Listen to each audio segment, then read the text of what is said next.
चलो तुम जल्दी से अपनी पैंट उतारो। अरे मैडम, ये क्या बोल रही हो आप? मैं अपनी पैंट क्यों उतारूं? और मेरे तो पेट में दिक्कत है ना, मेरे पेट में दर्द हो रहा है, तो फिर आप मुझसे पैंट उतारने के लिए क्यों बोल रही हो? तो मुझे ये बताओ कि डॉक्टर आप हो या फिर मैं? डॉक्टर तो आप ही हो। तो फिर मैं तुमसे जितना कह रही हूँ उतना करो, जल्दी से पैंट उतारो। मैडम वो सब तो ठीक है, लेकिन ये तो आपको भी पता है कि अगर मेरे पेट में दिक्कत है तो मेरी पैंट उतरवाने की क्या जरूरत है? आप मेरे पेट को चेक कीजिए, मेरे पेट का अल्ट्रासाउंड कीजिए। देखो मेरे पास इतना फालतू का टाइम नहीं है जो मैं तुमसे बहस करूं। अगर तुम्हें अपना ठीक से इलाज कराना है तो मेरा कहा तो मानना ही पड़ेगा। और तुमने ये भी देखा होगा कि गेट पर पेशेंट की कितनी लंबी लाइन लगी हुई है और उस लाइन में तुम सबसे पीछे खड़े हुए थे।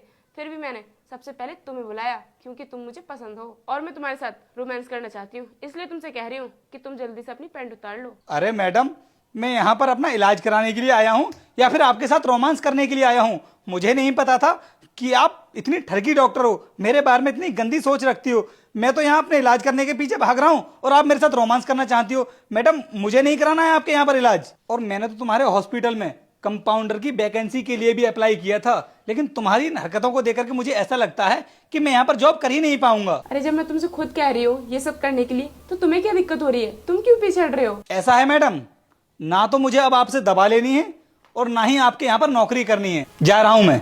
क्योंकि मुझे पहले से ही पता था कि तुमने मेरे हॉस्पिटल में कंपाउंडर की जॉब के लिए अप्लाई किया है, इसलिए मैंने तुम्हें पहचान लिया था और तुम्हें जल्दी से अपने ऑफिस में बुला लिया। अरे तो मैडम, आपको ये सब करने की क्या जरूरत थी? आप मेरा इंटरव्यू ले लेती। इंटरव्यू में तुम्हारे टैलेंट का पता चलता, तुम्हारे कैरेक्टर का नहीं। इसलिए मुझे ये सब करना पड़ा क्योंकि हमारे हॉस्पिटल में ज्यादातर नर्स काम करती हैं, तो मैं नहीं चाहती कि एक गलत लड़के की वजह से हमारा पूरा हॉस्पिटल बदनाम हो जाए। लेकिन मैं तुम्हारे व्यवहार को देखकर बहुत इम्प्रेस हुई और मुझे लगता है कि तुम हमारे हॉस्पिटल में काम करने के लिए परफेक्ट। तो तुम कल से जॉब पर आ सकते हो और तुम बैठो, मैं चेक कर लेती हूँ कि तुम्हारे पेट में क्या दिक्कत है। लेकिन मैडम, आपकी बातों को सुनकर तो मैं डर ही गया था कि इतने बड़े हॉस्पिटल की डॉक्टर पता नहीं मेरे साथ में क्या करना चाहती है। तुम्हारा सोचना जायज था और अगर तुम्हारी जगह पर कोई और होता तो शायद ये सब करने के लिए मेरे साथ तैयार हो जाता, लेकिन तुम्हारा नेचर काफी अच्छा था, इसलिए तुमने मुझसे ये सब करने के लिए मना कर दिया। मैडम, मेरे माँ बाप ने ना मुझे ऐसे संस्कार नहीं दिए हैं कि मैं किसी लड़की के साथ में ये सब करूं,